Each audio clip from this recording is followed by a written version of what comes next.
Hola, hola, hola, hola, Bafetu. My name is BRIO, and welcome back to another banger, another episode of BRIO Weekly.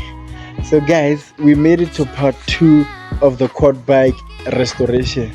So, by the end of today's episode, I think we must have tried to get the engine running for the quad bike, and then we can move to the next step. So in this episode, the main aim is to get the engine running.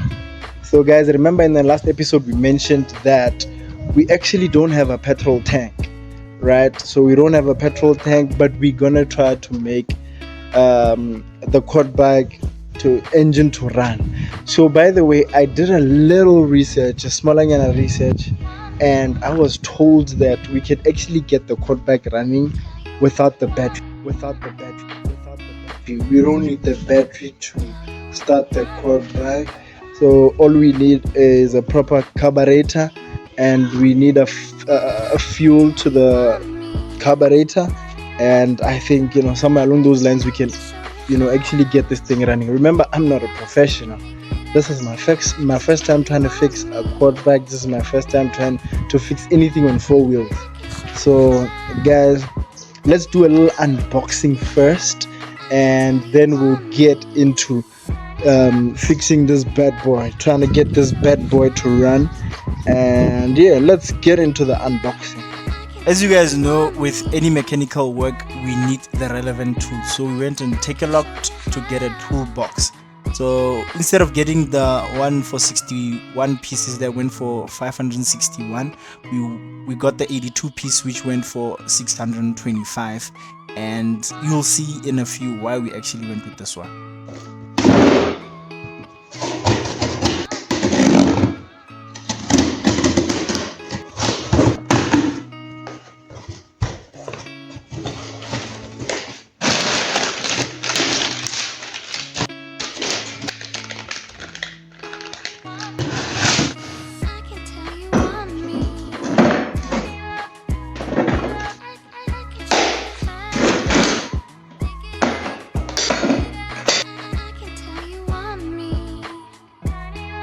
So this is an 82 piece toolbox, as you saw in the cover, and I had the option to buy another toolbox. I forgot, I think it was for 56 piece, or but a little less than 82 pieces.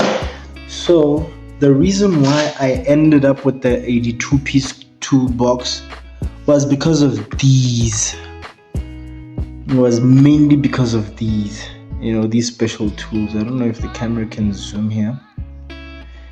These special tools and screws, these are basically screws for screwdrivers and stuff. So I think this is basically why I got this one instead of the other one. The other one did not have these.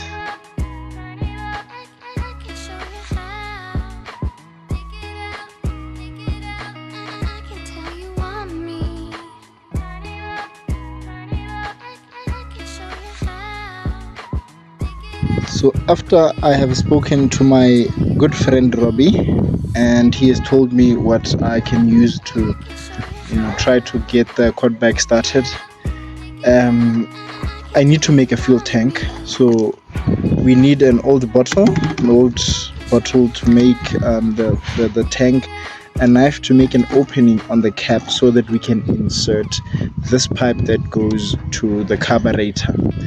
And we also need fuel, obviously. So now that we have our ingredients, let's make the tank. Let's make ourselves a tank. The first step was to make a small hole in the cap with a knife so that I can fit the fuel line. And then the second step is to pour glue into the gaps between the fuel line and the cap to make sure that there are no leaks.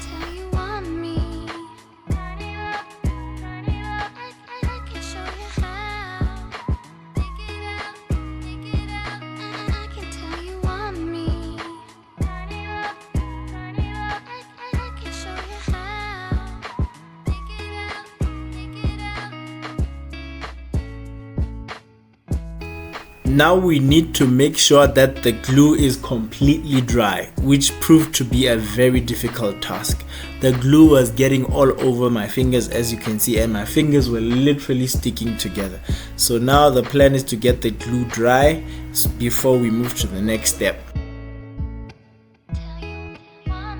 We had to make a tiny hole in our tank, in this case the bottle, so that the fumes from the fuel do not create too much pressure inside of the bottle.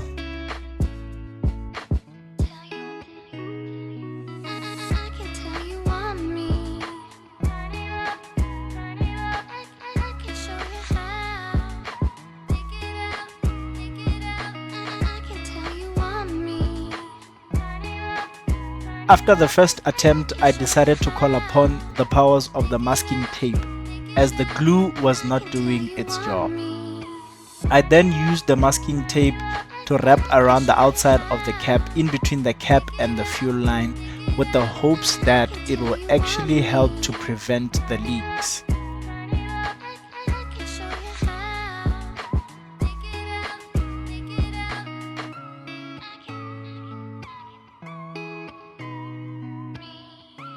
With the second attempt, we thought we had everything covered and that the masking tape will hold, but as you can see, there are still leaks in the bottle, and at this point we were defeated. But at that moment we thought of a plan C. The first step of the plan was to get the cap completely dry of the water, and the second step was to apply the glue, getting as much glue as possible so that it can go in between the leaks and hopefully work together with the masking tape to actually stop the leaks.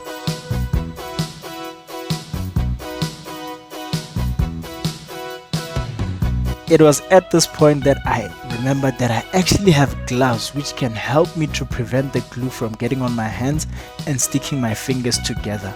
And then it was time for more glue.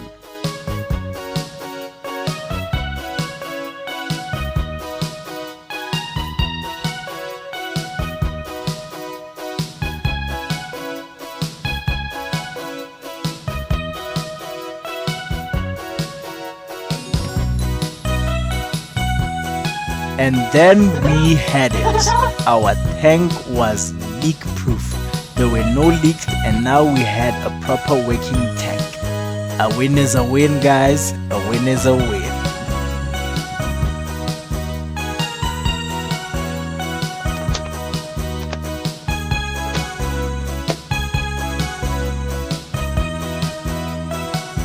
Now it's time to pour the water out of the tank and make sure that the tank does not have any water, so that we can actually get to attempt to get the quad bike started. We then poured just enough fuel into our tank so that it does not leak through the tiny hole that we made earlier.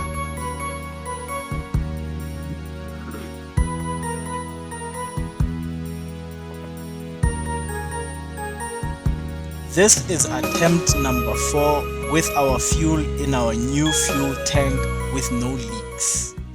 So now that we are done making the fuel tank with the fuel line, and it's fuel proof, well, waterproof, like it does not leak, there are no leaks in what we made. So I think let's attempt to get this started. If this engine starts today and now, oh my boy, I don't know, but let us give it a try. Ladies and gentlemen, this is the moment of truth. We have our fuel tank connected with the fuel line. Now let's get going.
After so many attempts to start the engine and get the quad bike running, unfortunately we were unsuccessful. After that, we did however get in touch with our good friend Robbie, and he gave us a couple of instructions. Firstly, we had to check that our carburetor was good. Secondly, we had to check our electronic ignition, check that it is there, it is connected, and it is working. And thirdly, we had to check our starter motor and check that it works. And in the next episode, that is exactly what we'll be working on. Thank you very much, guys, for tuning in. Don't forget to like, don't forget to subscribe, and don't forget to share this video. I'll catch up with you guys in the next episode.